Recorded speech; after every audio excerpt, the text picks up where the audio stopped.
Good morning students, class 8 आपका chapter जो है चैप्टर नंबर 15 मैं करा चुकी हूँ, अनोखी कलाकृति। अगर आप भूल गए हैं तो थोड़ी सी स्टोरी आपको बता देती हूँ, जिसमें बरहम ने वो बीमार जो लड़की थी झांसी, उसके लिए एक अनोखी कलाकृति बनाई थी अपनी जान पर खेलकर। ठंडी मौसम, बारिश का मौसम, और उस मौसम में वो बेचारा रात भर खड़ा होके उसके लिए वो उस पेड़ की, अंगूर के पेड़ की कलाकृति बनाता रहा। तो अब तो आपको याद आ गया होगा। चलिए इसी का अभ्यास कार्य शुरू करते हैं।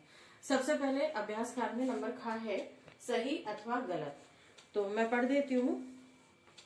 देखते ही मोहल्ले भर के कलाकार टीबी का शिकार होने लगे। गलत, पहला गलत होगा। दूसरा है शायद मरने की इच्छा से अच्छा है हिम्मत से संघर्ष करना, ये राइट है। मरने से पहले मरना क्यों, है ना? तो इसलिए जब अगर संघर्ष, हमारे सामने संकट आता है तो हमें संघर्ष ही करना चाहिए, इसलिए यहाँ पर राइट होगा। थर्ड, जैसे ही बेल में नए पत्ते आएंगे मैं भी मर जाऊंगी, ये सही है। पाठ के अनुसार झांसी ऐसा ही सोचती थी कि जब पेड़ में 2-4 पत्ते ही रह गए हैं और सारे पत्ते झड़ जाएंगे तो मैं भी नहीं बचूंगी।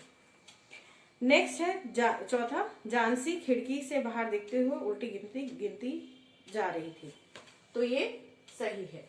पांचवा है बरहम ने एक अनोखी कलाकृति बनाई, ये भी सही है, तो 5वें नंबर पर राइट कर लीजिए। अब आते हैं भाषा एवं व्याकरण में। इसमें क्या है, क्वेश्चन पढ़ के बताती हूँ। क्वेश्चन है नंबर का, निम्नलिखित वाक्यों में से ने परसक का प्रयोग करके वाक्य शुद्ध करके लिखिए। तो ने शब्द का मैंने इसमें प्रयोग किया है, प्रयोग आपको लिखकर इसमें दिखा दिया है, देखिए सामने।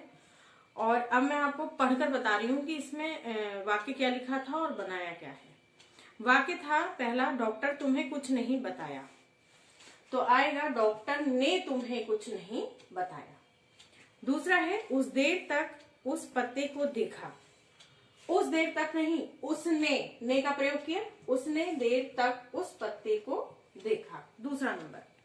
अब आते हैं तीसरे पे, बहरमन झांसी के मन में प्रेरणा भरी, तो बहरमन ने का प्रयोग फिर यहाँ हुआ, झांसी के मन में प्रेरणा भरी।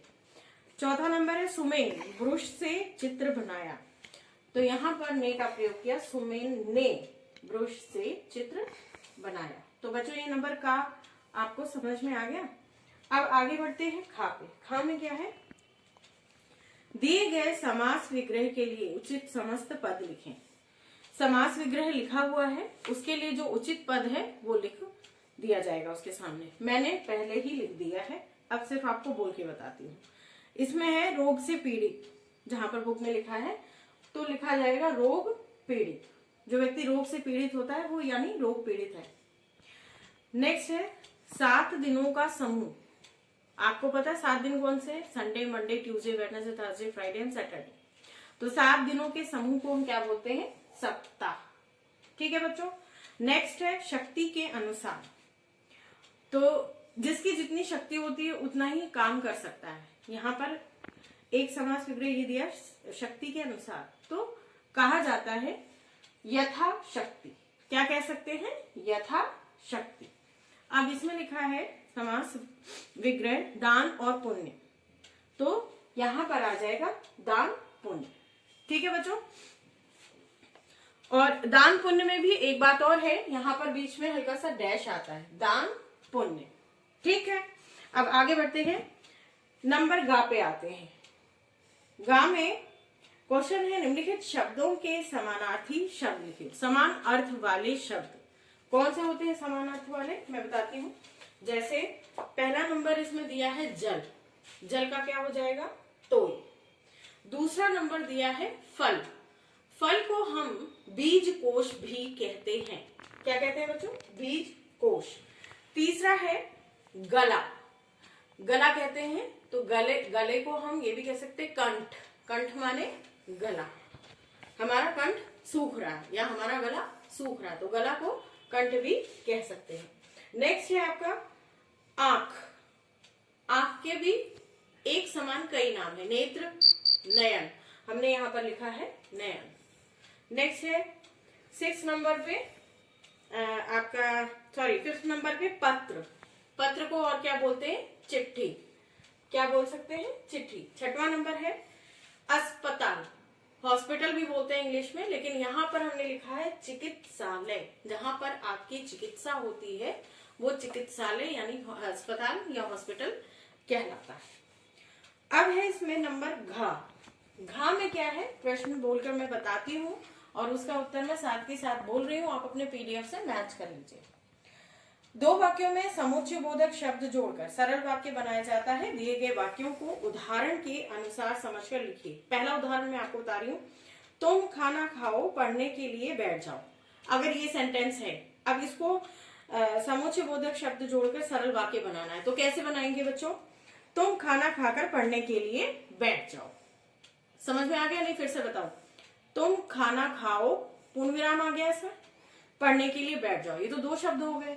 अब इस 2 शब्द को सरलतम विधि से हम कैसे जोड़ेंगे वो जोड़कर बताया। तुम खाना खाकर पढ़ने बैठ जाओ।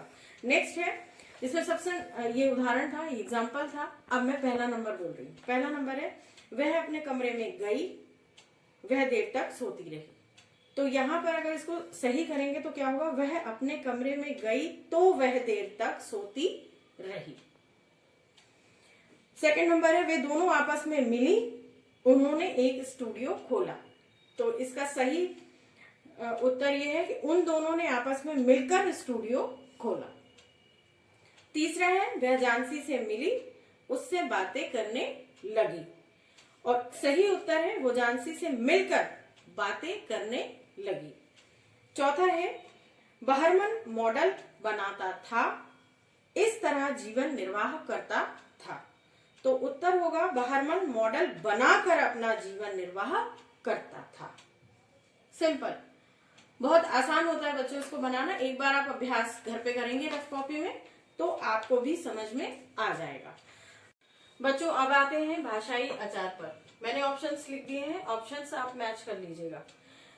क्वेश्चन है, रिक्त स्थानों की पूर्ति के लिए उचित शब्द छांटकर लिखिए। पहला है, मृत्यु से जीवन की डैश का ज्ञान होता है। ऑप्शन है आपका अमरता, नश्वरता, दुर्बलता और वास्तविकता। तो बच्चों यहाँ उत्तर होगा वास्तविकता, यानी पहले का चौथा। अब आते हैं सेकंड क्वेश्चन पे। ताजमहल डैश का अद्भुत नमूना है और आपका ऑप्शन है चित्रकला, मूर्तिकला, स्थापत्य कला और लोककला। तो इसका उत्तर है स्थापत्य कला, यानी दूसरे का तीसरा। टिक लगा लीजिए।